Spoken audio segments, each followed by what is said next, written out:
আমিন, এই লোকগুলো তোমার কোরআন শুনতে এসেছে। আল্লাহ রাব্বুল আলামিন বলবেন, ও আমার ফেরেশতারা, এই লোকগুলো জান্নাত দেখেছে কিনা? বলে না, দেখে নাই। আমার জাহান্নাম দেখেছে কিনা? বলে না, দেখে নাই। আল্লাহ রাব্বুল আলামিন বলবেন, ও আমার ফেরেশতারা, আমার জান্নাত দেখলো না, জাহান্নাম দেখলো না, তারপরেও আমার ভয়তে কোরআনুল কারীম শোনার জন্য যারা হাজির হয়ে গেল, আমি আল্লাহ ওই লোকগুলোরে ক্ষমা করে দিলাম। কিছু ফেরেশতারা বলবে, আল্লাহ, কিছু লোক তো রাস্তাঘাটে দাঁড়ায় দাঁড়ায় শুনে, মাহফিলে আসে নাই, তাদের অবস্থা কি হবে? আল্লাহ রাব্বুল আলামিন বললেন, ও আমার ফেরেশতারা, তোমরা শোনো, কোরআনুল কারীম শোনার জন্য যারা দাঁড়িয়ে থাকলো, আমি আল্লাহ ওই লোকগুলোরেও ক্ষমা করে দিলাম। আমরা কার কথা বলবো আজকে? জোরে কণ্ঠ ছেড়ে দিয়ে বলুন, কার কথা বলবো? তাহলে আসুন, একটু ছোট্ট রিকোয়েস্ট করি, অনুরোধ করি, যারা পিছনে আছেন, এই যে ফাঁকা, ভালো দেখা যায়? বলেন, ভালো দেখা যায়? মাহফিল কার? কোরআনের তাফসীর, আকাশের নিচে জমিনের উপরে থেকে ভালো মাহফিল আর হতে। এই দেখেন লেখা, তাফসীরুল কোরআন মাহফিল। কি লেখা? তাফসীরুল কোরআন। আমরা কোরআন থেকে তাফসীরের চেষ্টা করব ইনশাআল্লাহ। বলুন, আমি সবাইকে অনুরোধ করছি, আমি দাঁড়িয়ে যাই, আপনারাও দাঁড়িয়ে যাবেন। সবাই দাঁড়িয়ে আল্লাহু আকবার বলে দাঁড়িয়ে যান। আল্লাহু আকবার। আর সামনের দিকে সবাই এগিয়ে আসুন, সবাই সামনের দিকে এগিয়ে আসুন, আর আমার সাথে জিকির করেন, সুবহানাল্লাহ, আলহামদুলিল্লাহ, লা ইলাহা ইল্লাল্লাহ। আরো সামনে এগিয়ে আসুন, সুবহানাল্লাহ। এখানে ফাঁকা আছে বাবা, এই জায়গায় ফাঁকা আছে। সুবহানাল্লাহ, আলহামদুলিল্লাহ, লা ইলাহা ইল্লাল্লাহ। সুবহানাল্লাহ, আলহামদুলিল্লাহ, লা ইলাহা। সুবহানাল্লাহ, আলহামদুলিল্লাহ, লা ইলাহা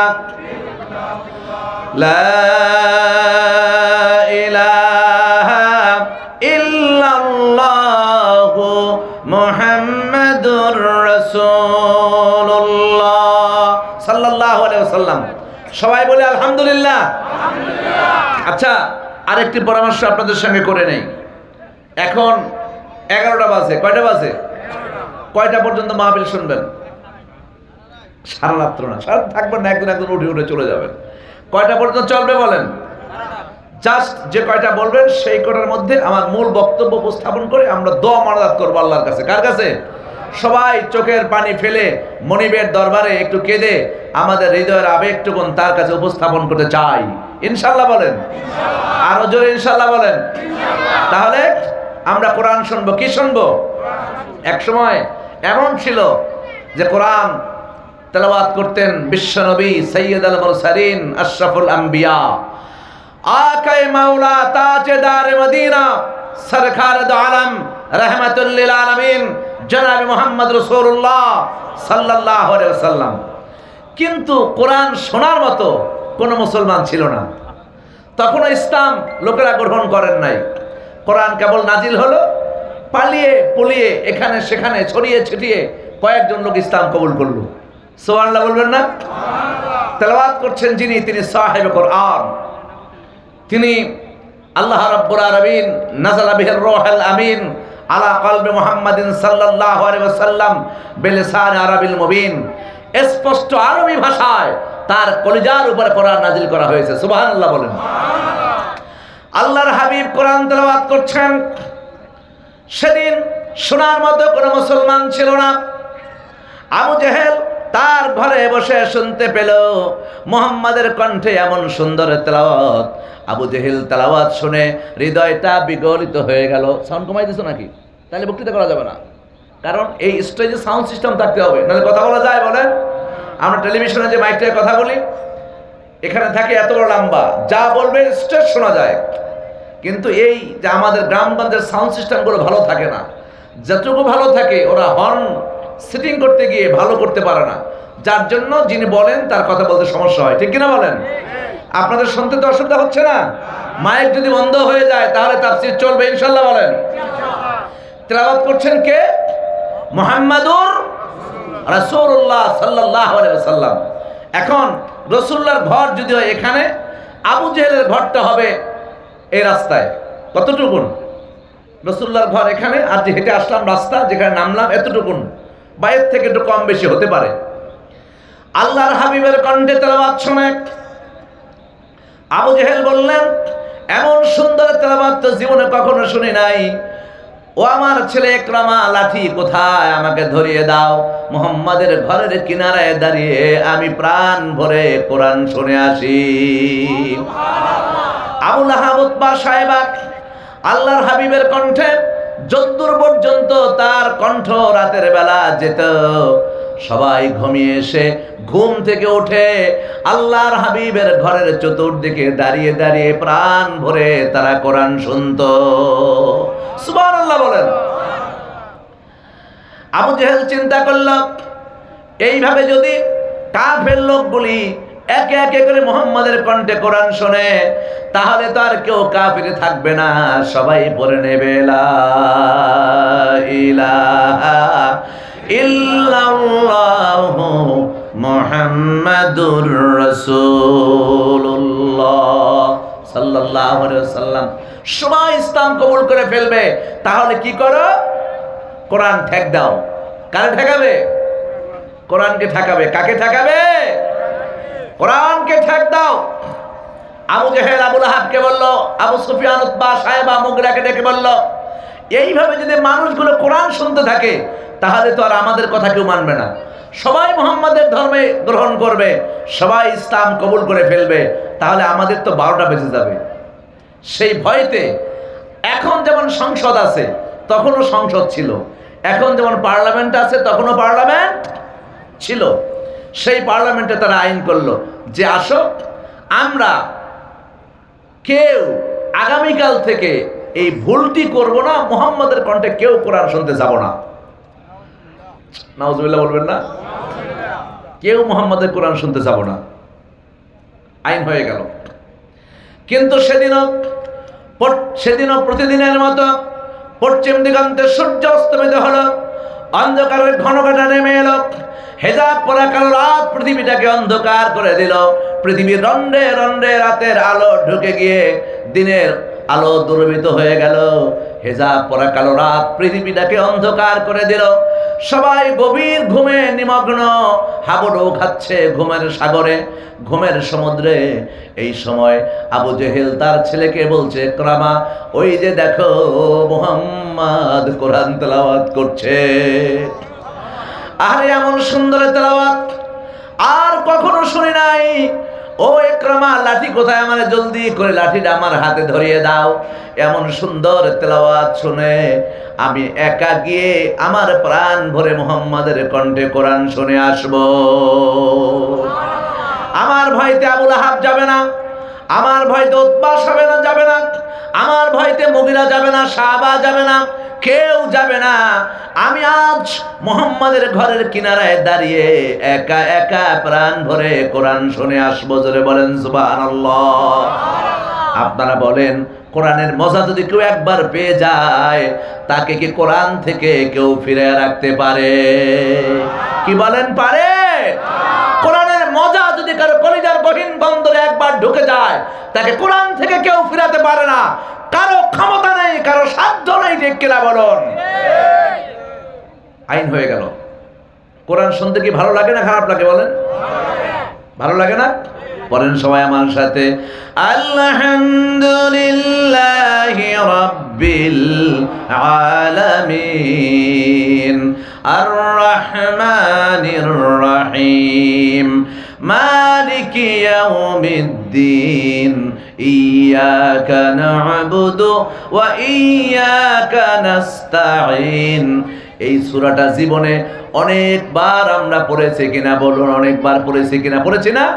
নামাজের মধ্যে পড়েছি, দোয়ায় গিয়া পড়েছি, কবর জিয়ারতের সময় পড়েছি। একজন লোক দাঁড়িয়ে বলেন, জীবনে এতবার সূরা ফাতিহা পড়েছি, আর মজা লাগে না, নতুন কোন সূরা আমাদেরকে দেন। এমনটা হয়েছে নাকি? আমার ইবনে খাত্তাব রাদিয়াল্লাহু তাআলা আমিরুল মুমিনিন, তিনি হুজুরকে হত্যা করার জন্য ঘর থেকে বেরোলো। আবু জেহেল বলল, মুহাম্মদকে যে হত্যা করতে পারবে আমি তাকে বিশাল পুরস্কারে পুরস্কৃত করব। হুজুরকে হত্যা করার জন্য ঘর থেকে বেরোলো। যখন ঘর থেকে বেরোলেন, ওমর ডানে তাকালো আর বামে তাকালো, তাকিয়ে দেখে কাউকে দেখতে পায় না। ওমর সুযোগ বুঝে চলে গেল, এই তো পেয়েছি, এইবার মুহাম্মদকে হত্যা করে ফেলবো। নাউজুবিল্লাহ বলবেন না? মুহাম্মদকে হত্যা করার জন্য খোলা তরবারি হাতে নিয়ে ওমর বেরোলেন। যে দেখে বাইতুল্লাহর দরজার সামনে রাসূলুল্লাহ নামাজ পড়তেছে। সুবহানাল্লাহ বলেন। আল্লাহর ঘরের দরজার সামনে মুহাম্মদ সাল্লাল্লাহু আলাইহি ওয়াসাল্লাম নামাজ আদায় করছেন। জোরে সুবহানাল্লাহ বলেন। ওমর ভাবলেন, নামাজ তো পড়ে, এ তো ভালো কাজ, নামাজটা শেষ হোক, রাত তো আরো অনেক বাকি, এক ফাঁকে গিয়ে এক কোপ দেব, দেহ থেকে কল্লাটা আলাদা হয়ে যাবে। আমার ইবনে খাত্তাব তখনও তিনি কাফির। ওমর বলেন, আমি তরবারি নিয়ে কোষবদ্ধ করে মুহাম্মদ যেন আমাকে দেখতে না পায়, অথবা আমাকে দেখে কেউ যেন মুহাম্মদকে খবরটা দিতে না পারে, সেই জন্যে মুহাম্মদ যে দরজার সামনে কোরআন তেলাওয়াত করে, আমি তার উল্টা দিকে কাবা শরীফের গিলাফের মধ্যে ঢুকে নিজেকে লুকিয়ে ফেললাম। ধরেন কাবার দরজাটা হলো এই হলো কাবা শরীফ, এই কাবার দরজা, কাবার দরজা ঠিক অপোজিটে দেয়াল গিলাফের মধ্যে পালিয়ে আছে। কাউকে দেখা সম্ভব? কেউ কি দেখবে? হযরত ওমর বলেন, আমি লুকিয়েছিলাম, এই লুকানোর সময় আমি শুনতে পেলাম মুহাম্মদ নামাজের মধ্যে কোরআন তেলাওয়াত করছেন। আহারে, এমন সুন্দর তেলাওয়াত আমি ওমর আমার জীবনে আর কখনো শুনি নাই। আমি ভাবলাম কি তেলাওয়াত করে, আহারে এমন সুন্দর তেলাওয়াত কেমনে করে, মনে মনে ভাবতেছিলাম।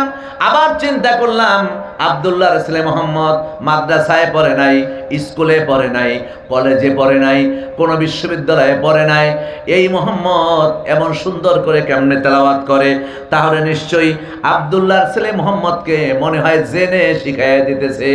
কে শিখায় দেয়? জেনে জেনে শিখায় দেয়। তা না হলে এমন সুন্দর তেলাওয়াত সে কেমনে করে? হযরত ওমর বলেন, আমি যখন মনে মনে কল্পনা করলাম আব্দুল্লাহর ছেলে মুহাম্মদকে জেনে শিখিয়ে দিতেছেন, আল্লাহ নবী আমার মনের কল্পনার জবাব নামাজের মধ্যে দিয়ে দিলেন, ইন্নাহু লাকাউলু রাসূলিন কারীম। সুবহানাল্লাহ বলেন। না না ওমর, এগুলো কোনো জেনে শিখায় দেওয়া কথা নয়, এ হচ্ছে আমার মহান বার্তাবাহকের বাণী। ওমর বলেন, আমি যখন শুনলাম এটা জেনে শিখায় দেওয়া কথা নয়, তখন আমার মনের কলিজার গহীন গন্ধরে দ্বিতীয় প্রশ্ন জাগলো, যেহেতু জেনে শিখায় দেয় না, তাহলে মনে হয় আব্দুল্লাহর ছেলে মুহাম্মদ কবি হয়ে গেছে। কি হয়ে গেছে? জেনে শিখায় দেয়। বলে না না না না, এটা কোনো জেনের কথা নয়, জেনে শিখায় দেওয়া কথা নয়। তাহলে আব্দুল্লাহর ছেলে মুহাম্মদ কবি হয়েছে। কি হয়ে গেছে? কবি না হলে এমন সুন্দর মিলাই মিলাই কেমনে পড়ে। সুবহানাল্লাহ। যদি আপনি কোরআন থেমে থেমে পড়ে যান, মনে হবে বিশাল বড় কবিতা আবৃত্তি করছেন। এই কবিতা এমন একজন কবি লিখেছেন যিনি তামাম দুনিয়ার সমস্ত কবিদের মস্তিষ্ককে তৈরি করেছেন। সুবহানাল্লাহ। আর যদি থেমে থেমে না পড়ে মিলিয়ে মিলিয়ে পড়ে যেতে থাকেন, তাহলে মনে হবে যেন একটি গদ্য গল্প আপনি পড়তেছেন, উপন্যাস পড়ছেন। এই উপন্যাসটি লিখেছেন সেই বড় ঔপন্যাসিক যিনি তামাম দুনিয়ার সমস্ত ঔপন্যাসিকদের মস্তিষ্ককে তৈরি করেছেন। সুবহানাল্লাহ বলেন। আমার বলে এমন সুন্দর মিলিয়ে মিলিয়ে পড়ে, তাহলে আব্দুল্লাহর ছেলে মুহাম্মদ মনে হয় কবি হয়ে গেছে। কবি না হলে এমন সুন্দর মিলিয়ে মিলিয়ে কেমনে পড়ে? সুবহানাল্লাহ বলবেন না? হযরত ওমর বলেন, আমার কলিজার গহীন গন্ধরে এই প্রশ্ন যখন জাগ্রত হলো, আব্দুল্লাহর ছেলে মুহাম্মদ কবি হয়ে গেছে, আমার মনের প্রশ্নের জবাব হুজুর নামাজের মধ্যে দিয়ে দিলেন, ওয়া মা হুয়া বিকাউলি শা'iরিন কালিলাম মা তুমিনুন। না না ওমর, এগুলো কোনো কবির কথাও নয়, নিশ্চয়ই নিশ্চয়ই তোমরা কম ঈমান এনে থাকো। হযরত ওমর বলেন, আমার মনের মধ্যে সন্দেহ হয়ে গেল। আমি বাইতুল্লাহর অপার প্রান্তে বসে মনে মনে কল্পনা করি, আর আমার মনের কথার জবাব আর এক পাশে বসে রাসূলুল্লাহ নামাজের মধ্যে দিয়ে দেন। সুবহানাল্লাহ। আমি চিৎকার দেওয়া বলি না, ডাক দেওয়া বলি না, চিল্লাইয়া বলি না, শুধু মনে মনে কল্পনা করি, আর আমার মনের কল্পনার জবাব আল্লাহ নবী নামাজের মধ্যে দিয়ে দেন। তাহলে মনে হয় অবশ্যই আব্দুল্লাহর পুত্র মুহাম্মদ জাদুকর হয়ে গেছে। নাউজুবিল্লাহ বলবেন না? নাউজুবিল্লাহ বলুন জোরে। যদি জাদুকর না হয় তাহলে মানুষের মনের কথা কেমনে বোঝে? জাদুকর না মনের কথা বোঝে, ঠিক নয় কি? হযরত ওমর বলেন, আমি মনে মনে যখন চিন্তা করলাম আব্দুল্লাহর ছেলে মুহাম্মদ জাদুকর হয়ে গেছে। আল্লাহ নবী আমার মনের প্রশ্নের জবাব নামাজের মধ্যে দিয়ে দিলেন, ওয়ামা ওয়ালা বিকাউলি কাহিনিন কালিলাম মা তাযাক্কারুন। আল্লাহু আকবার, আল্লাহু আকবার। না না ওমর, এগুলো কোনো জাদুকরের কথা নয়, নিশ্চয়ই নিশ্চয়ই তোমরা কম উপদেশ গ্রহণ করে থাকো। ওমর বলেন, আমার মনের মধ্যে আবার প্রশ্ন তৈরি হয়ে গেল। জেনে শিখিয়ে দেওয়া কথা নয়, কবির কথা নয়, জাদুকরের কথাও নয়, তাহলে এগুলো কি? হযরত ওমর বলেন, আমি যখন মনে মনে চিন্তা করলাম তাহলে এগুলো কি, আল্লাহ নবী আমার মনের প্রশ্নের জবাব নামাজের মধ্যে দিয়ে দিলেন, তানজিলুম মির রাব্বিল আলামিন। সুবহানাল্লাহ বলেন। আমার এটি হচ্ছে তোমার রবের পক্ষ থেকে নাজিলকৃত বাণী। সুবহানাল্লাহ বলেন। আল্লাহর পক্ষ থেকে যদি কোনো নাজিলকৃত কিছু থাকে, দুনিয়ার সমস্ত মানুষ যদি বিরোধিতা করে, ওই নাজিলকৃত বাণী থেকে কি কেউ কাউকে ফিরাতে পারে? আমাদের দেশে আমরা দেখেছি অত্যাচার হয়েছে, জুলুম হয়েছে, মামলা হয়েছে, সাজা হয়েছে, ফাঁসির কাস্তে কিছু লোক ঝুলেছে, তারপরেও কি কোরআনের দাওয়াত বাংলাদেশে বন্ধ হয়েছে? কিয়ামত পর্যন্ত বন্ধ হবে না, কিয়ামত পর্যন্ত বন্ধ হবে না। শোষণ আসবে, নির্যাতন আসবে, জুলুম হবে, ফাঁসির কাস্তে ঝুলবে, তারপরেও কিয়ামত পর্যন্ত কোরআনের দাওয়াত বন্ধ হবে না। জোরে বলেন ঠিক কিনা? সুতরাং এই কোরআন থেকে কেউ আমাদেরকে ফিরিয়ে দিতে পারবে না। পারবে? কারো পক্ষে সম্ভব?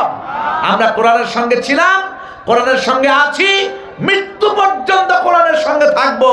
সবাই কি ঠিক আছে কিনা বলুন? হাত উঠিয়ে আল্লাহু আকবার বলেন, আল্লাহু আকবার বলুন। বলুন, আমরা কোরআনের সঙ্গে ছিলাম, কোরআনের সঙ্গে আছি, কিয়ামত পর্যন্ত কোরআনের সঙ্গে থাকবো ইনশাআল্লাহ। আল্লাহ কবুল করুন, আমিন। প্রিয় ভাই সব, এইবার আবু জেহেল সবাই যে তওবা করাইছিল, আপনাদের মনে আছে না? কেউ কোরআন শুনতে যাবে না, ভুলে গেছেন নাকি? বললেন কেউ কোরআন শুনতে যাবে না। আবু জাহাল এইবার বললাম, যখন সেদিনও প্রতিদিনের মতো সেদিনও পশ্চিম দিগন্তে সূর্য অস্তমিত হলো, অন্ধকারের ঘনঘটা নেমে এলো, হেজাব পরা কালো রাত পৃথিবীটাকে অন্ধকার করে দিল। আল্লাহর হাবিব এশার নামাজের পরে খানিক বিশ্রাম করলেন। বিশ্রাম করে আল্লাহর হাবিব আবার তার নিয়মিত কোরআনুল কারীম তেলাওয়াত শুরু করে দিলেন। হুজুর যখন তেলাওয়াত শুরু করে দিলেন, আবু জেহেল তার ছেলেকে ডেকে বলে, আমার ভয়তে কেউ আসবে না, আমার লাঠিটা কোথায় ধরিয়ে দাও, মুহাম্মাদের ঘরের কিনারায় গিয়ে প্রাণ ভরে কোরআন শুনে আসবো। আরো জোরে বলেন। আবু জেহেল গিয়া ঘরের কিনারায় মাথা নোয়া কোরআন শুনছে। আল্লাহর হাবিব এমন সুন্দর তেলাওয়াত করছেন, যে গিয়া দাঁড়ায় পিছনের দিকে দাঁড়ায় তাকানোর মতো কোনো সময় পায় না। আবু লাহাব চিন্তা করলো, নেতাজি আমাদেরকে তওবা পড়িয়েছেন, নেতা যাবে না, আমি একটু গিয়া কোরআন শুনে আসি। আবু সুফিয়ান বলল, কেউ যাবে না, আমি যাই। উতবা বলল, কেউ যাবে না, আমি যাই। সাহাবা বললেন, কেউ যাবে না, আমি যাই।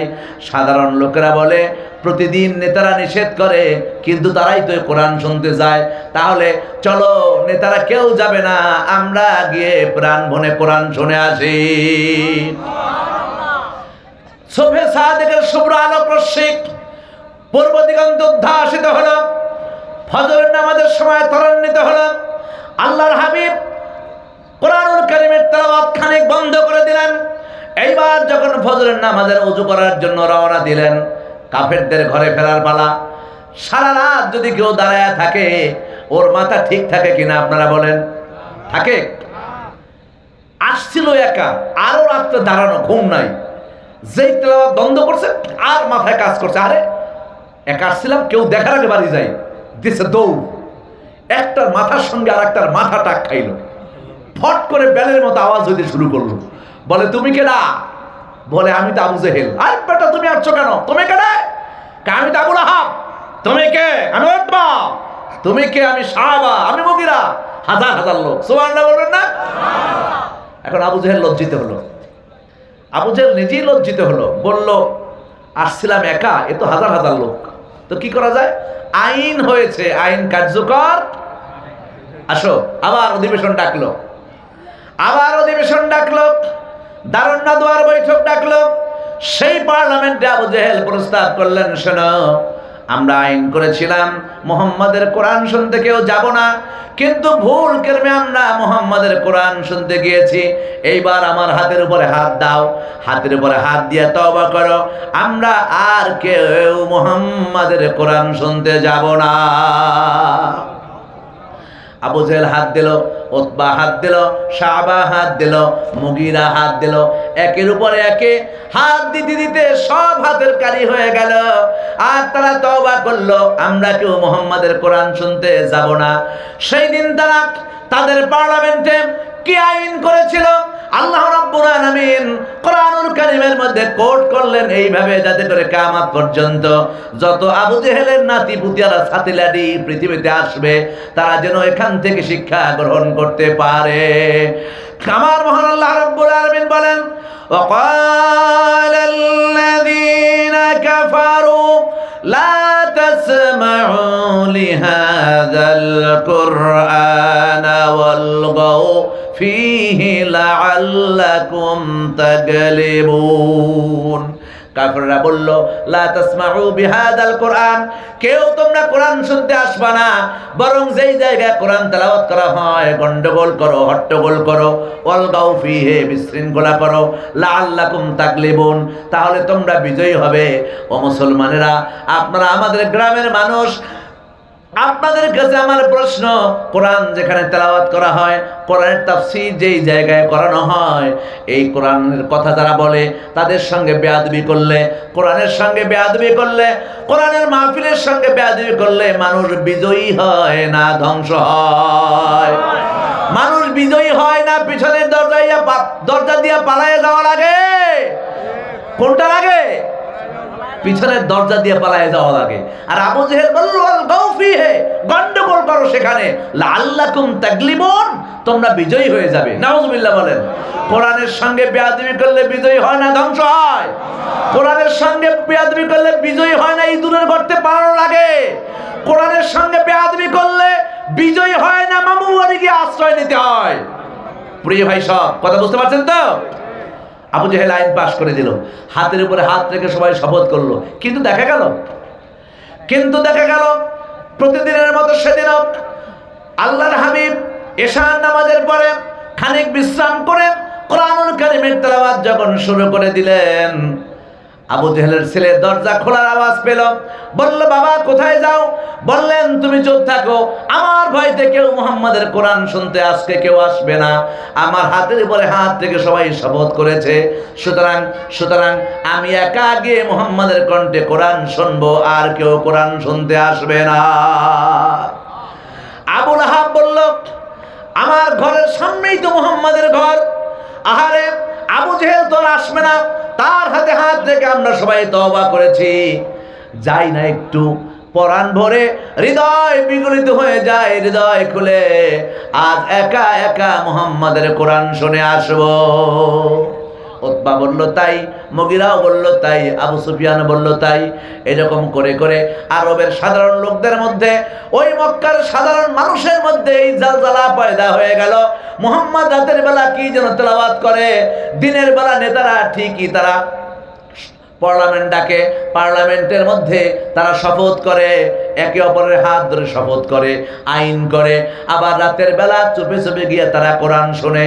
নিশ্চয়ই মুহাম্মদ যা তেলাওয়াত করে সেটি সত্য, তাতে কোনো সন্দেহ নাই। চলো না আমরা গিয়ে মুহাম্মাদের ঘরের কিনারায় দাঁড়িয়ে কোরআন শুনে আসি। সুবহানাল্লাহ বলবেন না? একজন, দুইজন, তিনজন হতে হতে হতে হতে আল্লাহর হাবিবের ঘরের চতুর্দিকে লোক দাঁড়িয়ে গেল।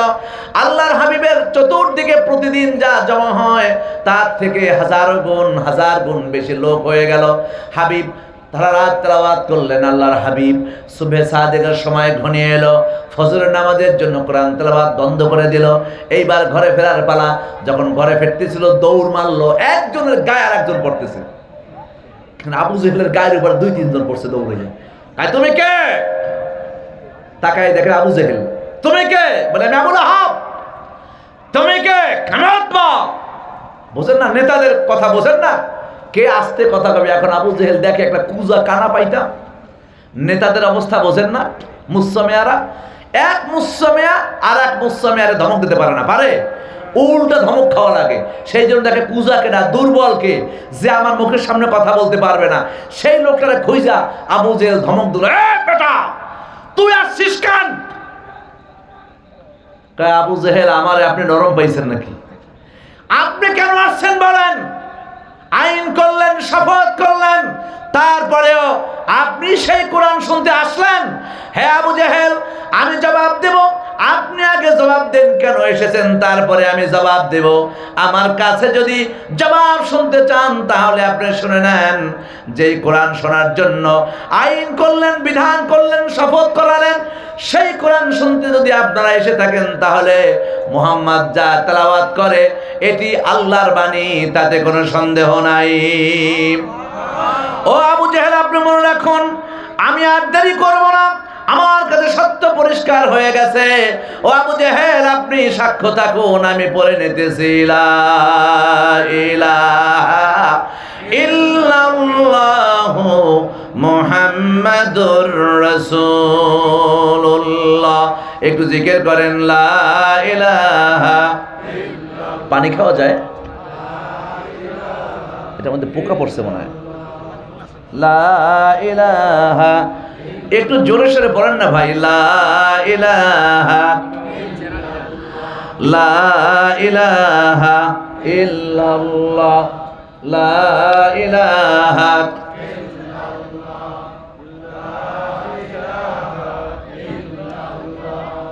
লা ইলাহা ইল্লাল্লাহু মুহাম্মাদুর রাসূলুল্লাহ সাল্লাল্লাহু আলাইহি ওয়াসাল্লাম দৌড় মেরে আল্লাহ নবীর ঘরে ঢুকলেন। ঢুকে বলে, ইয়া রাসূলুল্লাহ, ইয়া হাবিবাল্লাহ, আর দেরি করবেন না, আমি আর দেরি করতে চাই না, আমাকে এখন আপনি বলে দেন আশহাদু আল্লা ইলাহা ইল্লাল্লাহু ওয়াহদাহু লা শারীকা লাহু ওয়া আশহাদু আন্না মুহাম্মাদান আবদুহু ওয়া রাসূলুহু।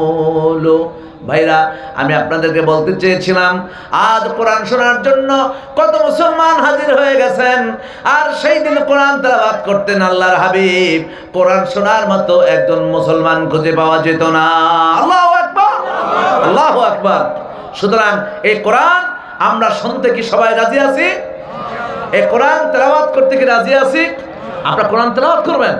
কোরআন প্রত্যেক দিন এক অক্ষর করে তেলাওয়াত করবেন, 2 অক্ষর করে তেলাওয়াত করবেন, এক আয়াত তেলাওয়াত করবেন, অন্তত পক্ষে ছোট্ট একটা সূরা তেলাওয়াত করবেন, তাহলে ঈমান বেড়ে যাবে। কি হবে? আল্লাহ ঈমান বাড়িয়ে দিবেন। কারণ যে হারে ঈমান খাসারা চলতেছে, ঈমান বাড়ানোর তো ব্যবস্থা করতে হবে, হবে না? সেজন্য আল্লাহ পাক বলেছেন, ওয়াইজা তুলিয়াত আলাইহিম আয়াতুহু যাদাতহুম ঈমান। যখন কোরআন তেলাওয়াত করা হয়, যখন কোরআন অধ্যয়ন করা হয়, আমি আল্লাহ বান্দার ঈমানটাকে বাড়িয়ে দেই। সুবহানাল্লাহ বলেন। অন্তত আজকের তাফসীর মাহফিলের ভূমিকা থেকে আমরা শিক্ষা নিলাম, যত বাধা আসুক, যত বিঘ্ন আসুক, যত ঝড় আসুক, আমরা কোরআনের সঙ্গে আছি। আছি কিনা বলেন? সবাই আছি। এবং আমরা প্রতিদিন কমপক্ষে ছোট্ট একটা আয়াত তেলাওয়াত করব ভাইরা। এটা আমাদের প্রয়োজনে করব, আমাদের ঈমানের তাগিদে করব। আমাদের সুস্থ থাকতে হবে, আমাদের ঈমানটাকে মজবুত রাখতে হবে, ঈমানটাকে শক্ত রাখতে হবে। না হয় শয়তান ঈমানের মধ্যে ঢোকে একদম ঈমানটাকে দুর্বল করে দেবে। ঠিক নয় কি? আল্লাহ তাআলা তৌফিক দান করুক, বলেন আমিন। সবাই জোরে বলেন আমিন। আর একবার কি আমরা নিজেরা ওয়াদা করতে পারবো যে আমরা প্রতিদিন কমপক্ষে একটি আয়াত হলেও তেলাওয়াত করব? ইনশাআল্লাহ। হাত জাগানোর দরকার নেই, ফেরেশতারা ছবি তুলে রাখবে, আপনি পড়বেন না, কিয়ামতে জবাব দেওয়া লাগবে। ইনশাআল্লাহ বলেন, সবাই বলেন, আরো জোরে বলুন ইনশাআল্লাহ। অন্তত একটি আয়াত। আমার মায়েরা, আমার বোনেরা, যদি মহিলা আছে না, প্যান্ডেল আছে মহিলা, আমার মায়েরা, আপনাদেরকেও আমি বিনয়ের সঙ্গে অনুরোধ করে গেলাম, অন্তত একটা আয়াত তেলাওয়াত করবেন। সংসারে শান্তি হবে, বরকত হবে, মঙ্গল হবে। আল্লাহ তাআলা কোরআনের বরকতে অশান্তি দূর করে দিবে, সুবহানাল্লাহ। আর একটা হরফ যে তেলাওয়াত করবে, মান কারা হারফাম মিন কিতাবিল্লাহ, আল্লাহ নবী বলেন, মান কারা হারফাম মিন কিতাবিল্লাহ, যেই ব্যক্তি কোরআনুল কারীমের একটি হরফ তেলাওয়াত করবে, আল্লাহ রাব্বুল আলামিন ওই বান্দার উপরে 10টি রহমত নাজিল করে দিবেন। ওই বান্দার আমলনামা থেকে আল্লাহ রাব্বুল আলামিন 10টা গুনাহ মাফ করে দিবেন। আল্লাহ রাব্বুল আলামিন ওই বান্দার দরওয়াজা 10 গুণ বাড়ায়া দিবেন। আল্লাহু আকবার, আল্লাহু আকবার। আল্লাহ তৌফিক দান করুন, আমিন। এখন সেই কোরআনুল কারীম থেকে যত সামান্য, খুব লম্বা চৌড়া কথা, অনেক রাত হয়ে গেছে, আমি আপনাদেরকে বলবো না। যে প্রস্তুতি আমার ছিল, আমি 3 ঘন্টা বক্তৃতা করতে পারবো বলে প্রস্তুতি নিয়ে এসেছিলাম।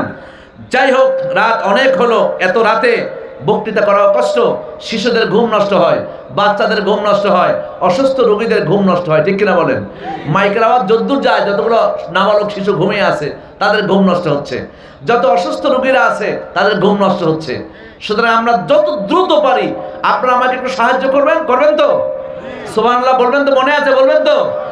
মাঝখানে কিন্তু অনেকে বলে বলবো না, বলবেন? তাহলে জোরে সুবহানাল্লাহ বলেন। এতে হয় নাই, হয় নাই, হয় নাই। আবার বলেন, জোরে বলেন আলহামদুলিল্লাহ বলেন, জোরে আল্লাহ আঙ্গুল উঁচিয়ে আল্লাহু আকবার, ইনশাআল্লাহ। আসুন আমি পড়ি, আমার সাথে আপনারা পড়ুন।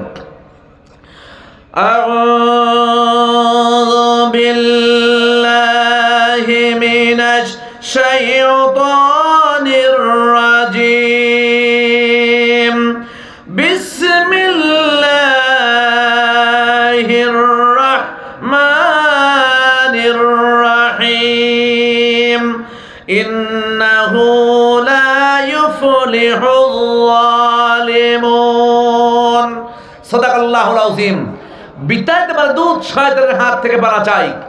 করুণা নিধান, দয়ার আধান আল্লাহর নামে শুরু করছি।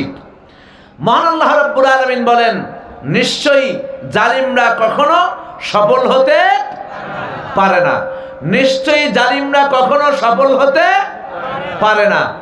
জালিম এটি আরবি শব্দ, জালিম এটি আরবি শব্দ। আল্লাহ রাব্বুল আলামিন আজ এই তাফসীর কোরআন মাহফিলে আপনাদের সামনে কোরআনুল কারীমের যে মহা পংক্তির উপস্থাপন করেছি, উপস্থাপিত আয়াতে কারিমাতে কোন রব্বুল আলামিন সূরা আনআম, কোরআনুল কারীমের 6 নম্বর সূরা আনআমের মধ্যে আল্লাহ রাব্বুল আলামিন সন্নিবেশিত করেছেন। কোরআনুল কারীমের সূরাগুলো 2 ভাগে বিভক্ত, মাক্কিয়া, মাদানিয়া। যেই সূরার শ্রেষ্ঠাংশ মক্কা মুকাররমা নাজিল হয়েছে তাকে বলে মাক্কি সূরা, আর যেই সূরার শ্রেষ্ঠাংশ মদিনা মুনাওয়ারা নাজিল হয়েছে তাকে বলে মাদানী সূরা। তারই ধারাবাহিকতায় আজ আপনাদের সামনে কোরআনুল কারীমের যে মহাপংক্তিগুলো উপস্থাপন করেছি, উপস্থাপিত আয়াতে কারিমাতে আল্লাহ রাব্বুল আলামিন যে সূরার মধ্যে সন্নিবেশিত করেছেন, এটি হচ্ছে সূরা আনআম, মাক্কি সূরা। কি সূরা? এই সূরার মধ্যে আল্লাহ রাব্বুল আলামিন 165টি আয়াত দিয়েছেন, 20টি রুকু দিয়েছেন। একজন মানুষের জীবনে, মানব জীবনে চলার জন্য, ব্যক্তিতে, পরিবারে, সমাজে, রাষ্ট্রে, জীবনের সকল দিক বিভাগে একজন মানুষের চলতে যা প্রয়োজন আল্লাহ রাব্বুল আলামিন সব কোরআনে ঢুকিয়ে দিয়েছেন। সুবহানাল্লাহ বলেন।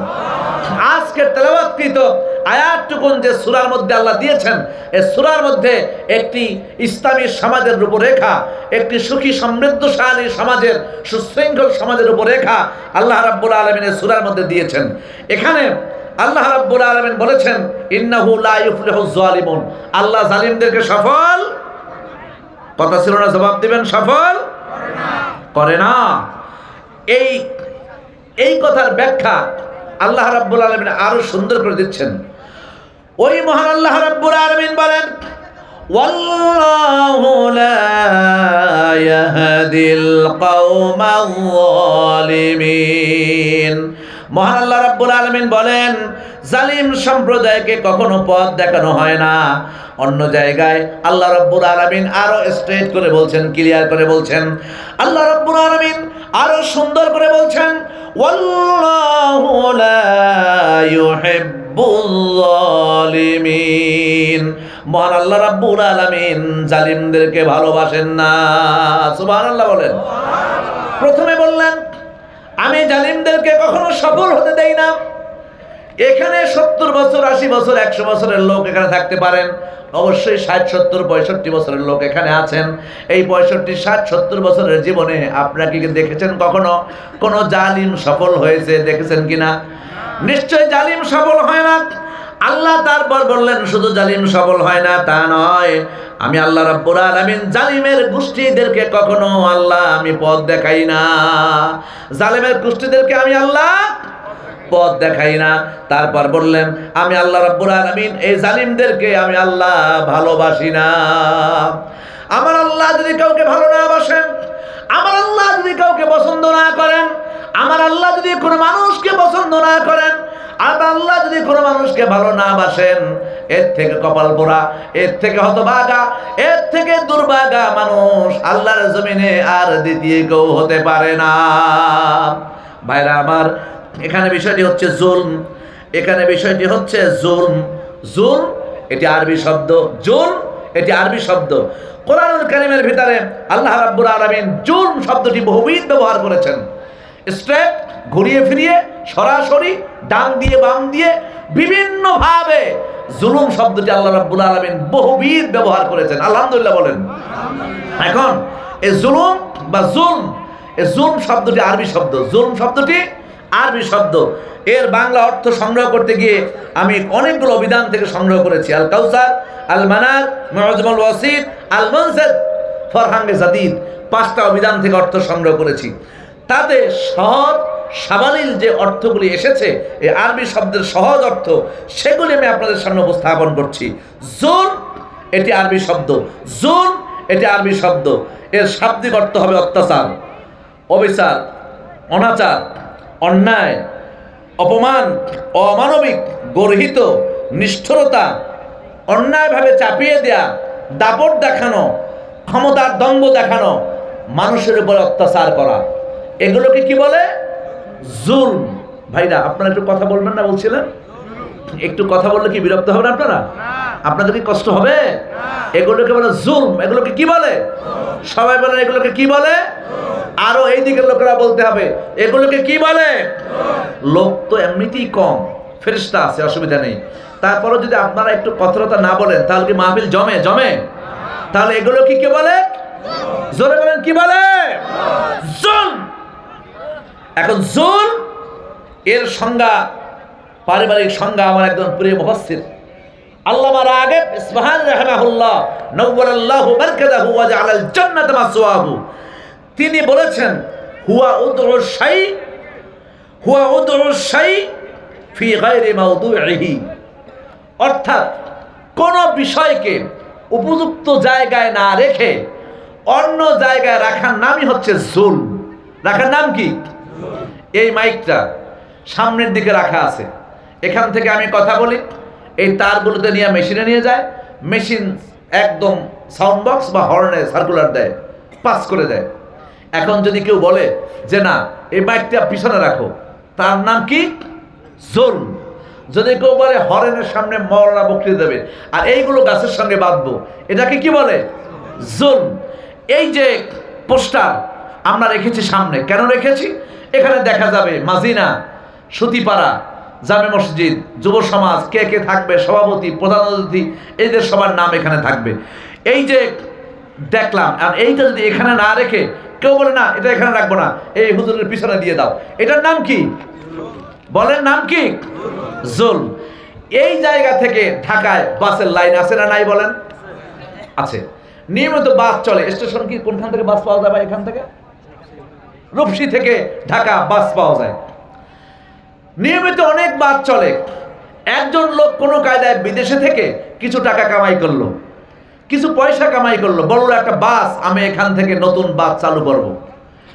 এই যে বললো চালু করব, সেই জন্য আগের বাসের মালিকেরা সিন্ডিকেট করে ওই লোকটাকে যাতে বাস নামাইতে না পারে সেই জন্য যত রকমের ক্ষতি চেষ্টা চালিয়ে যাবে। তার নাম কি? কথা জোরে কওয়ার কথা না? এর নাম কি? জুলম। এইখানের বাজার, আশেপাশের বাজারের নাম বলেন একটা ভাই, বরুণা বাজার। বরুণা বাজারের মধ্যে একজনে এক খণ্ড জমি কিনলো। জমি কিনে সেখানে ছোট্ট একটু চায়ের দোকান দেবে, বা কারো কাছে অনুরোধ করে চায়ের দোকান দেবে। কিছু কেটামাস্তান মুসামেয়া, কিছু মুসামেয়ারা আর কিছু কেটামাস্তান। কেটামাস্তান ছিলেন তো, দুনিয়ার কোথাও জায়গা নাই, কোনো কায়দায় নেতার পিছে দাঁড়ায় একটা সেলফি তুলছে, অথবা নেতার জোতা টানতে গিয়ে একটা ছবি তুলছে। ওরে তো আর কেউ বলায় না, কথা বলেন ঠিক না? ওরে তো আর কেউ বলায় না, ওরে কোথাও কেউ জায়গা দেয় না। এখন নেতার জুতা নেবে, একটা লোকের 200 টাকা দিয়ে ফিট করে রাখছে, আমি নেতার জুতোটা আটকাবো, ওই সময় একটা ছবি তুলে দেবা। ও ঠিক নেতার জুতা আগাই দিতে গিয়ে একটা ছবি তুলে ফেলছে। সেই ছবিটা বিশাল ব্যানার বানাইয়া বরুণা বাজারের চতুর্দিকে লাগাইয়া রাখে। তার নাম কেটামাস্তান। এর নাম কি? এর নাম কি বলেন? একজন গরিব মানুষ চায়ের দোকান দেবে, আর কেটামাস্তানকে বলবে আমারে পয়সা দাও, আর না হলে এইখানে দোকান দিতে দেব না। এমন কেটামাস্তান কি আপনাদের এলাকায় আছে? পাও গাছের সঙ্গে বেঁধে যে যত পারবেন কেটামাস্তানগুলোকে বেঁধে জুতা দিয়া পিটিয়ে শিক্ষা দিয়ে দেবেন, যাতে করে কোনো গরিব মানুষের সঙ্গে, আমার কোন গরিব মানুষের সঙ্গে এমন বেয়াদবি কেউ করতে না পারে। এটার নাম জুলম। নাম কি? কেউ জিগায় না, রাস্তায় দাম নাই, ঘাটে দাম নাই, রিক্সাওয়ালা থাপ্পড় দেয়, এরপরে ঘরে গিয়ে দেখে ভাত রান্না হয় নাই, আর স্ত্রীর সঙ্গে গিয়ে ক্ষমতা দেখায়, ভাত রান্নলি না কেন, তাড়াতাড়ি করলি না কেন। এর নাম কি? এর নাম কি?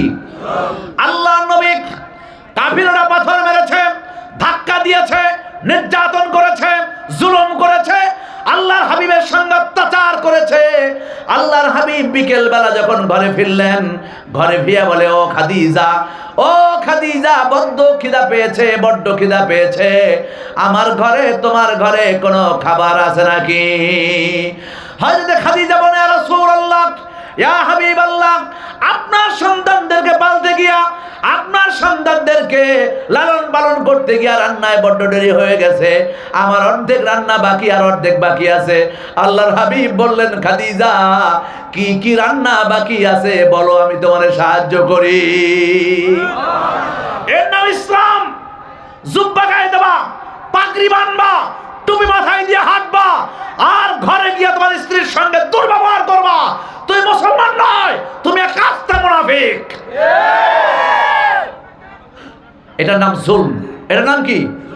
একটু ফাঁকে বলে রাখি, আলোচনা তো অনেক দীর্ঘ, মনে নাও থাকতে পারে। স্ত্রীর সঙ্গে দুর্ব্যবহার করা হারাম। এটি কি? রংপুর বক্তৃতা করলাম, এক সেতা মেম্বার, এত বড় মোষ আমি জীবনেও দেখিনি, অত বড় মোষ, পাকিস্তানিদের চেয়েও মোষ বড়। এরশাদ সাহেব সুন্দর একটা টার্মিনাল বানিয়েছে, আমাকে প্রধান অতিথি করলো। অনেক কষ্ট করে ঢাকা থেকে সৈয়দপুর প্লেনে গেলাম, ওইখান থেকে একটা পাজেরিতে নিয়ে গেল, খুব ভালো লাগলো, দারুণ একটা জার্নি হলো। গেলাম, ওয়াজ করতেছি, এখন এই প্রসঙ্গে কথা বলতে গিয়ে বললাম, স্ত্রীকে দুর্ব্যবহার করা হারাম। বেটা মেম্বার পিছন দিয়ে বলে আরাম। কি বলছে? 2-3 বার বললাম, বলেন স্ত্রীকে থাপ্পড় মারা হারাম, স্ত্রীর সঙ্গে দুর্ব্যবহার করা হারাম, আর ওই বেকুবটা পিছ দিয়ে বলে আরাম আরাম। এরপর আমি শুনলাম যে কি বললেন, কথা কয় না, সে নাকি ওখানে কেটামাস্তান। মনে থাকবে তো কি মাস্তান? মনে থাকবে তো? এ ভাইরা, মনে থাকবে তো কি মাস্তান? কেটামাস্তান। সে নাকি ওখানে কেটামাস্তান, ডরে কেউ কথা কয় না। আমি তো দাঁড়াইলো। আমরা এইবার বলেন, স্ত্রীর সঙ্গে দুর্ব্যবহার করা হারাম। ছোট্ট একটা মাইক দিল, ধরলাম মুখের সামনে, কইবে না, কইবে না, কইবে না। অনেকক্ষণ পর বলে হারাম। আপনাদের কি মনে থাকবে? স্ত্রী হলো আল্লাহর নেয়ামত। স্ত্রী কি? বলেন, স্ত্রী কি? প্রত্যেকটা ঘরে স্ত্রীর সঙ্গে দুর্ব্যবহার করা হয় খামাখা। কথা ঠিক বললাম না বানাই বললাম? আমি জানি অর্ধেক লোকে ঠিক কইবেন না, চুপ করে বসে থাকবেন, তারপরেও জিজ্ঞেস করলাম, ঠিক করলাম না বানাই বললাম? সবাই বলেন ঠিক কেন? স্ত্রীর সঙ্গে দুর্ব্যবহার করা হারাম, স্ত্রীকে গালি দেওয়া হারাম, স্ত্রীকে পিটানো হারাম, স্ত্রীর গায়ে হাত দেওয়া হারাম, স্ত্রীকে থাপ্পড় দেওয়া হারাম, স্ত্রীকে কথায় কথায় গালি দেওয়া হারাম। এই সমাজে পচন ধরেছে, এই সমাজে পচন ধরেছে। আমাদের দেশ আমাদেরকে করতে হবে। যুব সমাজ, তোমরা প্রস্তুতি নাও, এই দেশটাকে আমাদের সাজিয়ে তুলতে হবে। এক লোক তার স্ত্রীর সঙ্গে দুর্ব্যবহার করলো, ছোট্ট শিশু ভয়তে চকির নিচে পালায়ে থাকলো। ওর কি কলজায় আঘাত লাগলো না লাগলো না? ছোট্ট শিশু ভয়তে আলমিরার নিচে পালায়ে থাকলো। এমন ঘটনা আমার দেশে ঘটেছে, স্ত্রী সে দুর্ব্যবহার মারতেছে, ভয়তে ছেলে গিয়া ফ্রিজের নিচে ঢুকতে গিয়া শর্ট সার্কিটে সে সেখানে মারা গেছে। সুতরাং আমি আমার যুবক ভাইদেরকে বলতে চাই, যারা স্ত্রীর সঙ্গে দুর্ব্যবহার করবে তোমরা তাকে ঠ্যাঙ্গাই দেবা। পারবা যুবক ভাইরা? যুবক ভাইরা পারবা? এই খবর নাও, বরুণা মাঝিনা এলাকায় যারা ঘরের মধ্যে স্ত্রীকে পিটায় মারে, দুর্ব্যবহার করে, যুব সমাজ ঐক্যবদ্ধ হয়ে এদের লিস্ট করো, বাইরে বের হবে আর পিটে ঠ্যাং ভেঙে দেবা, যেন এমন বেয়াদবি কেউ স্ত্রীর সঙ্গে করতে না পারে। মনে থাকবে তো? এখন আমরা বলতেছিলাম জুলম। কি বলতেছিলাম ভাইরা? জুলম। আল্লাহ রাব্বুল আলামিন বলেন, ইউসিকুমুল্লাহু ফি আওলাদিকুম লিযযাকারি মিসলু হাযযাল উনসায়াইন। আল্লাহ বলেন, আমি নসিহত করেছি। কে নসিহত করছে? গলা ফাটাইয়া চিৎকার দিয়ে কি আল্লাহর নাম বলতে পারবেন? না, নাইলে ওয়াজ করতে পারবো না। একা চিল্লাবো, আপনারা বসে থাকবেন, কারণটা কি বলেন? ৮০০০ মাইল পাড়ি দিয়ে বাংলাদেশে আসছি, 4 দিন হয় নাই, আজকে 5 দিন মনে হয়। কয় হাজার মাইল পাড়ি দিয়েছি? ৭,৫০০ মাইল। আর মদিনা হলো 500 কিলো। কত হইল? ৮,০০০ কিলো পাড়ি দিয়ে এসেছি। চিল্লায় বলেন, কে বলেছেন এই কথা? হবে না, জোরে বলেন। আমার মহান আল্লাহ রাব্বুল আলামিন বলেন, আমি ওসিয়ত করেছি, ইউসিকুমুল্লাহু ফি আওলাদিকুম, আমি তোমাদের সন্তানদের জমি বন্টনের ব্যাপারে নির্দেশ করেছি। ছেলে পাবে 2 ভাগ আর অর্ধেক পাবে মেয়ে, মেয়ে পাবে 1 ভাগ। সুবহানাল্লাহ বলেন। যদি আপনার একটা ছেলে আর 2টা মেয়ে থাকে, তাহলে গোটা সম্পত্তির অর্ধেক পাবে 1-2টা মেয়ে, আর অর্ধেক পাবে একটা ছেলে। কথা বলছেন কিনা? আর যদি একটা ছেলে একটা মেয়ে থাকে, গোটা সম্পত্তিটাকে 3 ভাগ করলে পরে 2 ভাগ পাবে আপনার ছেলে, 1 ভাগ পাবে আপনার মেয়ে। এ কথাটি কার? আরো জোরে বলেন, কার? চিৎকার দিয়ে বলুন, কার? আল্লাহ দিয়েছেন। কিন্তু আমার দেশের লোকেরা করে নাকি? আমার দেশের লোকেরা ওই বুড়ে বেটা কি করে এটা শোনেন। বুড়ে বেটা চল্লি বললি কৌশলে কইরা সুপে সুপে মেয়ের হক বঞ্চিত করে পোলার নামে দলিল করে দিয়ে যায়। এর নাম জুলম। এর নাম কি? তারপরে বাপে দলিল করার সময় পায় নাই, তার আগেই তিনি অক্কা পেয়েছেন, মারা গেছেন। 2-3 ভাই বলে বলে এত সম্পত্তি, বাজারের জমিটা অনেক দামি, এই জায়গার জমিটা অনেক দামি, গুলশানের জায়গাটা অনেক দামি, সুতরাং বোনদেরকে হক দেওয়া যাবে না। সল্লি বল্লি করে সল্লি বল্লি করতে করতে বোনের হক বঞ্চিত করে দেয় বাপের সম্পত্তি থেকে। এর নাম কি আপনারা বলেন? 2 ভাই, 1 ভাইয়ের ক্ষমতা বেশি, অনেকগুলা পোলাপান, চাকরি বাকরি ভালো করে, টাকা পয়সা কামাই করেছে। ওই ভাই আর 1 ভাই, যে ভাই দুর্বল কুজা, কিন্তু সম্পত্তি তো অর্ধেকের মালিক। সে অর্ধেকের মালিক কে? আর 1 ভাই।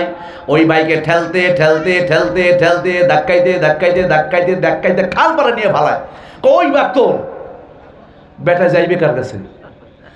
আর 1 ভাই টাকা বেশি, সরকারি দল করে, পোলাপান ক্যাটামাস্তান, বেটা যাইবে কার কাছে? এর নাম কি বলেন? আরো জোরে কানের নাম কি? জুলমের কি আরো ব্যাখ্যা দেওয়ার দরকার আছে? এইবার রাসূলুল্লাহ কি বলছে শুনুন। এই জুলুম সম্পর্কে আমার নবী কি বলেছে আমি আপনাদেরকে শোনাইতে চাই। শুনবেন কিনা বলেন? সবাই বলেন শুনবেন কিনা? তাহলে জোরে একবার গলা ছেড়ে সুবহানাল্লাহ বলতে হবে। আমার আল্লাহর হাবিব বলেছেন, সহিহ বুখারী হাদিস নাম্বার 6461 লেখেন, যদি কারো নোট লাগে, যদি কারো ডকুমেন্ট লাগে লিখে রাখেন। 6461 নাম্বার হাদিসে আল্লাহ রাসূল বলেছেন, তোমরা পরস্পরকে জুলুম করবা না, তোমরা একে অন্যের সঙ্গে জুলুম করবা না, তোমরা পরস্পরের সঙ্গে কোনো জুলুম করবা না। কথাটি বলেছেন কে? এরপর আল্লাহর নবী বলেছেন, আরো ভালো করে শুনুন ও মুসলমানেরা, যেই কয়টা দৃষ্টান্ত দিলাম তার কোন আমল যদি আপনার মধ্যে থাকে, আপনার ভিতরে যদি তার কোনো গুণ থাকে, তাহলে এই হাদিসটা আপনাদেরকে আমি শুনিয়ে দেই।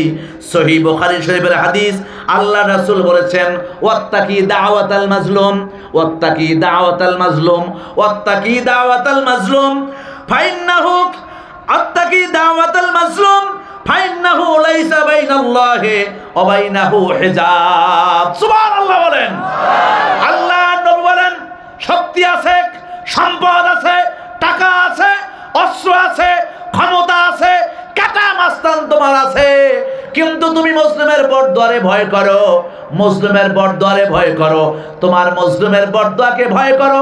ওয়াত্তাকি দাওয়াতাল মাজলুম, মুসলিমের বরদুয়া ভয় করো। ফাইন্নাহু লাইসা বাইনাল্লাহি ওয়া বাইনাহু হিজাব, আল্লাহ এবং মাজলুম ব্যক্তি, এই ব্যক্তির সঙ্গে কোনো পর্দা থাকে না। ও মুসলিমেরা, কান পেতে শোনো, তোমাকে নির্যাতন করছে সহ্য করো, আবার নির্যাতন করছে সহ্য করো, আবার নির্যাতন করছে সহ্য করো। সহ্য করতে করতে করতে করতে তুমি ভয় পেও না। তোমার নির্যাতন মনে হয় কেউ দেখতেছে না, তা ভয় পেও না। এই মাজলুম ব্যক্তি যখন ওযু করে, গোসল করে, 2 রাকাত নামাজ পড়ে, সবাই যখন ঘুমিয়ে যায়, তাহাজ্জুদের নামাজের সময় যদি মাজলুম ব্যক্তি আল্লাহ রাব্বুল আলামিনের কাছে 2 রাকাত সিজদা দিয়া কান্দা বলে, আল্লাহ আমার মতো অসহায় আর দুনিয়ায় কেউ নাই। আল্লাহ রাসূল বলেন, ভয় করো, ওয়াত্তাকি দাওয়াতাল মাজলুম, ও আল্লাহর বান্দারা, মুসলিমের বরদুয়া ভয় করো। কারণ মাজলুম যখন আল্লাহ বলে ডাক দেয়, আল্লাহ আর ওই বান্দার মধ্যে কোনো পর্দা থাকে না। আল্লাহর ওই বান্দার সঙ্গে কোনো পর্দা থাকে না। সুতরাং যারা জুলুম করো, ভাইয়ের হক নষ্ট করো, কাটা মাস্তানি করো, বদমাশি করো, স্ত্রীর সঙ্গে নির্যাতন করো, আজকে থেকে সাবধান হয়ে যাও। আল্লাহ রাব্বুল আলামিনের আযাবকে, গজবকে ভয় করো। জালেমের জন্য যখন গজব আসে, কার জন্য বলেন, কার জন্য? জালিমের জন্য যখন কোনো গজব আসে, ওই জালিম পালানোর কোনো জায়গা পায় না। জোরে বলেন ঠিক কেন? এত টেলিফোন, লাল টেলিফোন, সাদা টেলিফোন, হলুদ টেলিফোন, কত রকমের সিকিউরিটি, এক বাহিনী, সে কাউরে বিশ্বাস করতো না হিজড়া ছাড়া। কারা ছাড়া? হিজড়া। হিজড়া ছিলেন তো, পুরুষও না মহিলাও না, এর ছাড়া সে কেউ বিশ্বাস করতো না। তার দেহরক্ষী ছিল হিজড়া, রান্না করে খাওয়াই তো হিজড়া। এরপরে আরেক স্তরের পাহারাদার ছিল, এই বাংলাদেশিদেরকে সে বিশ্বাস করতো না, সব ইন্ডিয়ান। কোথার কথা কন্যা গান, কোথার? ভয় করে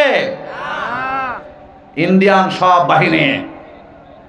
এরপর এক স্তর, সেটাও ইন্ডিয়ান। তারপরে কয়েকটা বাংলাদেশি উল্লুক করে পাহারাদার বানায় রাখছে দূরে দূরে। কেউ কি বাঁচাইতে পারছে? কতক্ষণ বাঁচাইতে পেরেছে? জালিমের উপরে যখন গজব নাজিল হয়ে যায়, জালিমের উপরে যখন অত্যাচার নাজিল হয়ে যায়, আল্লাহ রাব্বুল আলামিন যখন বেজার হয়ে যায়, জালিমের কোনো রাস্তা থাকে না, পিছনের দরজা দিয়া মামুমারি পালানো ছাড়া আর কোনো পথ থাকে না। এ হচ্ছে আমার আল্লাহ। এ হচ্ছে কে? এ আমার আল্লাহ। একবার জোরে আল্লাহর নাম বলা যাবে? আরো জোরে বলা যাবে? বলেন আমার আল্লাহ, বলেন আমার আল্লাহ। ও মুসলমানেরা, ভাই ঠকাইতে পারে, বোন ঠকাইতে পারে, মেম্বার ঠকাইতে পারে, চেয়ারম্যান ঠকাইতে পারে, সবাই আপনাকে ঠকাতে পারে, কিন্তু মনে রাখবেন আমার আল্লাহ রাব্বুল আলামিন আপনাকে ঠকাবে না। সেই জন্য আল্লাহর নবী বলেছেন, ওয়াত্তাকি দাওয়াতাল মাজলুম, হে দুনিয়ার মানুষেরা, যেই ব্যক্তি মাজলুম, যার উপরে জুলুম করা হয়, এই মাজলুমের বরদোয়াকে তোমরা ভয় করো, মাজলুমের বরদোয়াকে তোমরা ভয় করো। কারণ ফাইনাল্লাহা লাইসা বাইনাহু ওয়া বাইনাল্লাহি হিজাব, ওই মাজলুম ব্যক্তি আর আল্লাহ রাব্বুল আলামিন এই দুইজনের মধ্যে কোনো পর্দা থাকে না। মাজলুম ব্যক্তি আল্লাহ বলে ডাক দেন আর আল্লাহ রাব্বুল আলামিন কবুল করে নেন। সুবহানাল্লাহ বলুন। রাসূলুল্লাহ বলেছেন, আন আবি উমামা রাদিয়াল্লাহু তাআলা আনহু قال أن النبي صلى الله عليه وسلم من شر الناس منزلة يوم القيامة عبدا أذهب آخرته بالدنيا غيره। সুবহানাল্লাহ বলুন। আল্লাহ রাসূল বলেন, যেই ব্যক্তিকে জুলুম করা হয়, যেই ব্যক্তিকে জুলুম করা হয় তাকে বলা হবে, হে মাজলুম ব্যক্তি তুমি কি চাও, হে মাজলুম ব্যক্তি তুমি কি চাও। বলবেন আমি, তাকে বলা হবে তুমি কি চাও। আর মাজলুম ব্যক্তি বলবেন, রব্বুল আলামিন তুমি যা দাও তোমার পক্ষ থেকে আমার জন্য যা দাও, তাছাড়া আমি আর কিচ্ছু চাই না।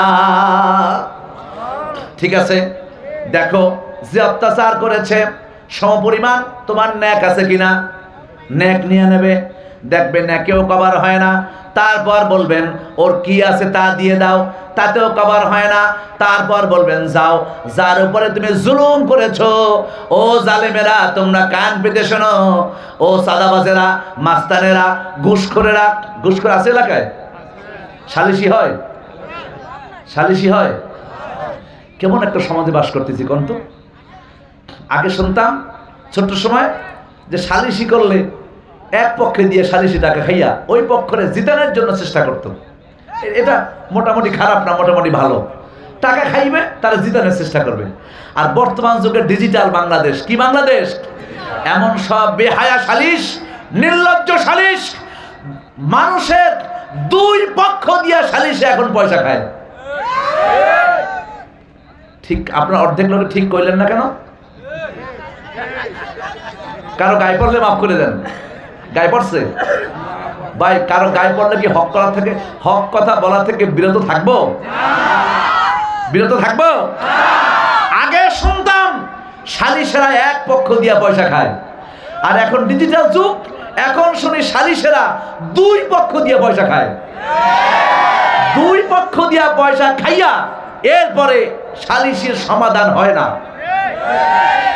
আপনাদেরকে মনে রাখতে হবে, এই রূপগঞ্জ মাজিনা বরুণার লোকদেরকে মনে রাখতে হবে, যারা গরিব মানুষের কাছ থেকে সালিশের নামে পয়সা খায় এগুলি সব হারামখোর। এগুলো কি? আরো জোরে বলেন, এগুলো কে? হারামখোর। হারামখোর গুলো হারাম খাইতে খাইতে পেটটারে বানায় তরমুজের মতো। কোথাও ঢুকতে গেলে দরজা খোলা লাগে না, পেটের ধাক্কায় দরজা খুলে যায়। এইরকম জনমের খাওয়া খাইতে খাইতে এখন দেখে রাত্রে ঘুমায় না, রাত্রে মোটে ঘুমায় না, ডান দিকে ঘোরে বাম দিকে ঘোরে। চোর বেটা 2-3 দিন পর্যন্ত চুরি করতে পারে না, ঘরে কোনো খাবার নাই। চোর বেটার কাছে চুরি করতে অনেক কষ্ট করে বাথরুমের পাইপ বাইয়া 3 তলায় উঠছে, জানলা কেবল কাটবে। এই সময় পর্দার কেবল ভাগ করে দেখে যে হারাম খোরটা খালি মোড়ায়, ডানে আর বামে মোড়ায়। কয় আল্লাহ, এত কষ্ট করে 3 তলায় উঠলাম, এই চোরটা মরে না কা? বলে হারাম খোরটা মরে না কা? হারাম খোরদের জন্য চোরেও বরদোয়া দেয়, ঠিক কিনা বলেন? এখন ঘুম টুম তো হয় না, না হওয়ার পরে গেছে ডাক্তারের কাছে। ডাক্তার সাহেব টেস্ট মেস করলো, ডাক্তারগুলো হলো আর একগুলো হারামখোর। ডাক্তারগুলো কি? আর এক হারামখোর। ফার্মেসি ম্যানগুলো আরো বেশি হারামখোর। 2-1 বাদ দিলে হারাম করে দুনিয়া ছাইয়ে গেছে। বেজার হইলেন? বেজার হইলেন? যান না ঔষধ কিনতে, গায়ে যা লেখা তার থেকে বেশি রাখবে, অথচ সে যখন ঔষধ কিনবে তখন 15% ডিসকাউন্টে ঔষধ কিনবে। আর আপনার কাছে চেক টেক করে ধরবেন, ধরলে বলবে ওরে ভুল হয়ে গেছে। কি বলবে? ভুল হয়ে গেছে। জুতা দিয়ে পিটানো দরকার এগুলো। তামসা করে যারা গরিব মানুষের সঙ্গে, তাদেরকে জুতা পিটা করা দরকার, ঠিক কিনা বলেন? তারপরে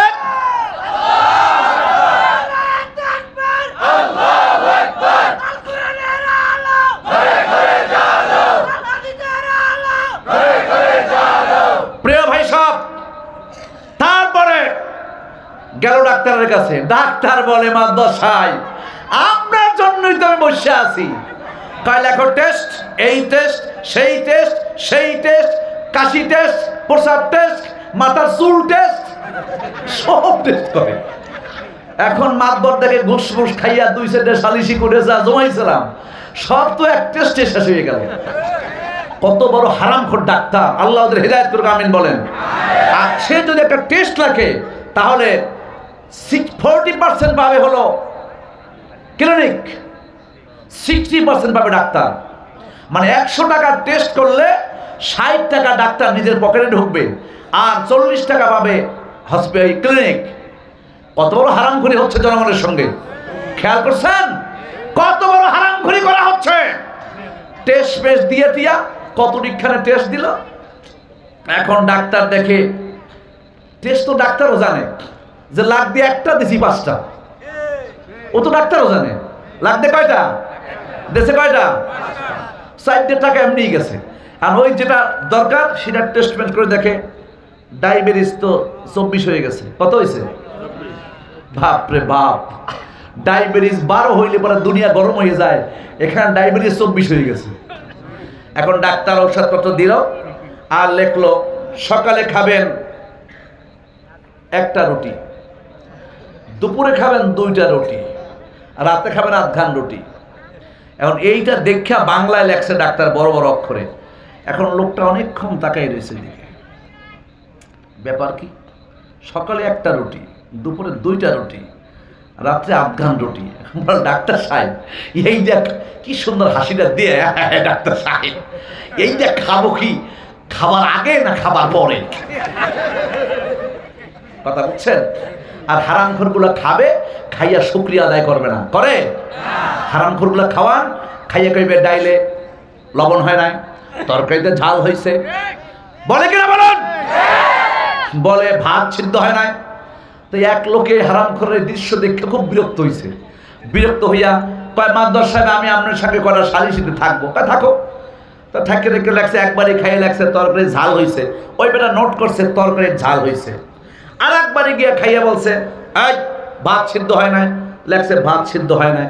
পরের দিন আর একবারে খাইয়া বলছে ডাইলে লবণ হয় নাই, লেখছে ডালে লবণ হয় নাই।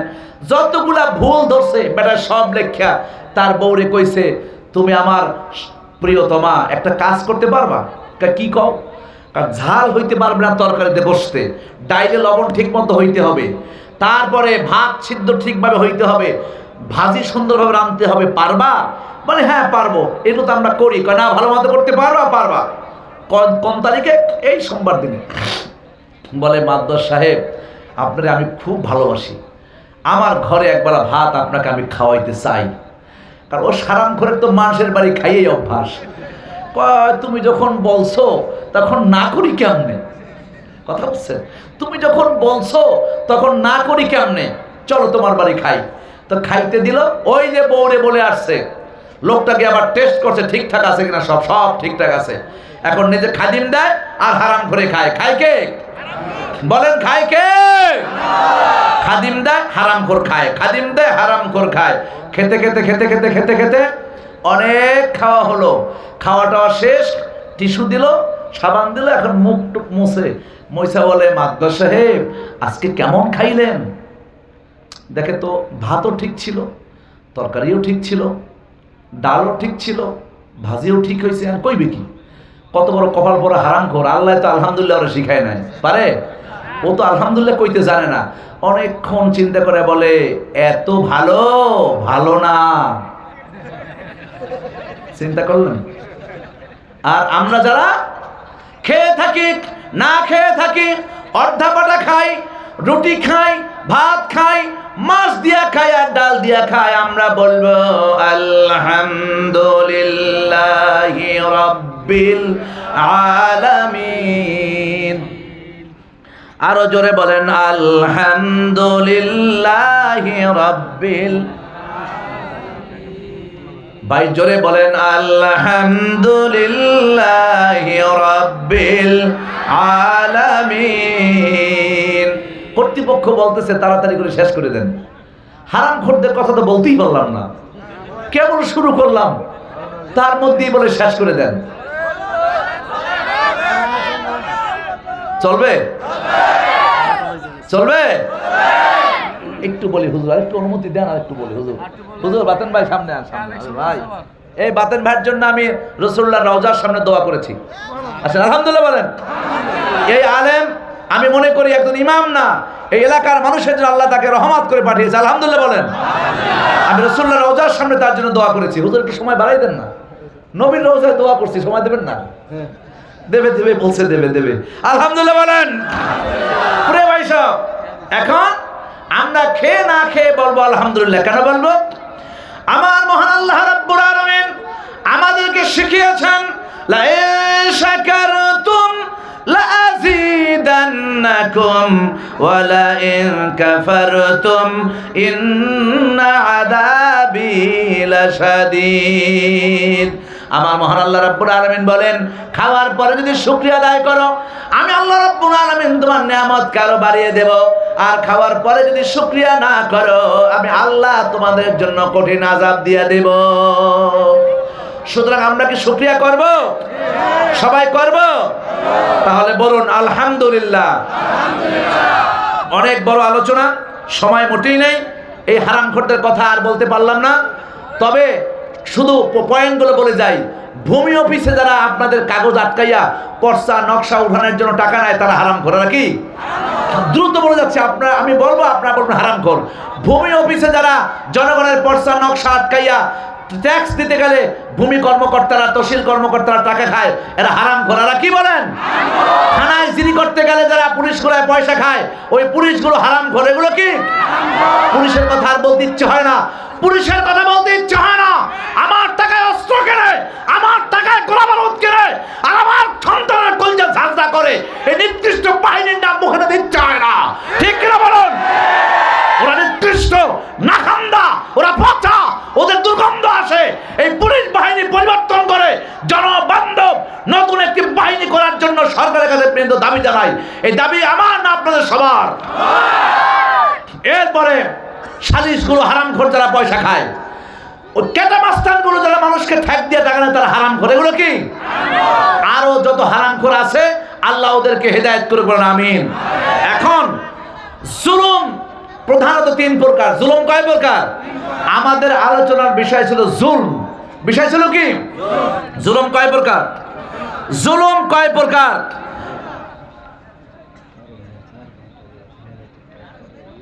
10 মিনিট করে, ঠিক আছে, ইনশাআল্লাহ। জুলুম তিন প্রকার। কয় প্রকার? এক নম্বর হলো জুলুম ফি হাক্কিল্লাহ, আল্লাহর সঙ্গে জুলুম। কার সঙ্গে জুলুম? 2 নম্বর জুলুম ফি হাক্কিল ইবাদ, বান্দার সঙ্গে জুলুম। ভাই পয়েন্টগুলো বাছাইছিলাম, লোকও কম, সময়ও নাই। কতগুলা আলোচনা লিখে নিয়ে আসছিলাম, বলবো আপনাদের সামনে।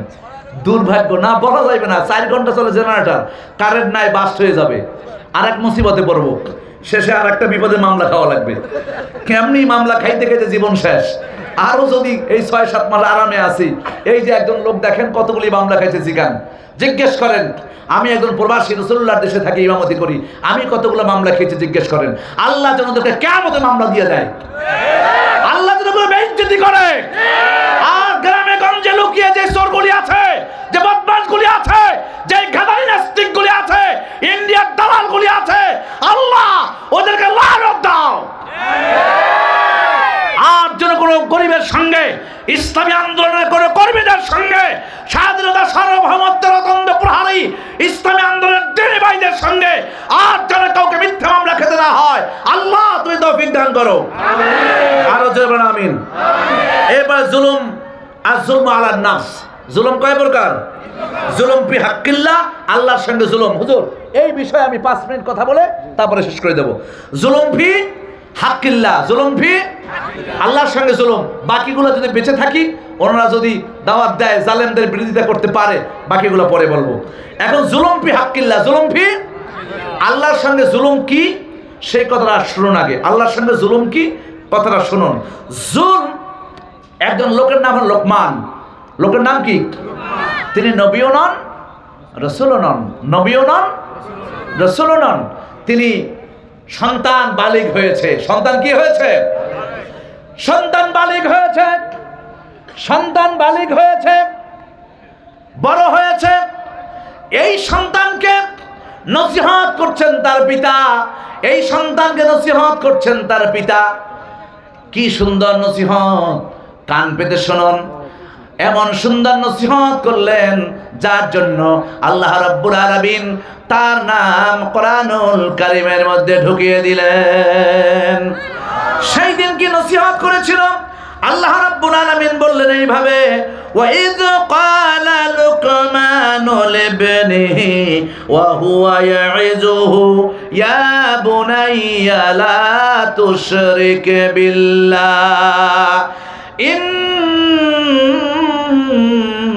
ইন্নাশ-শিরকা লাযুলমুন আযীম।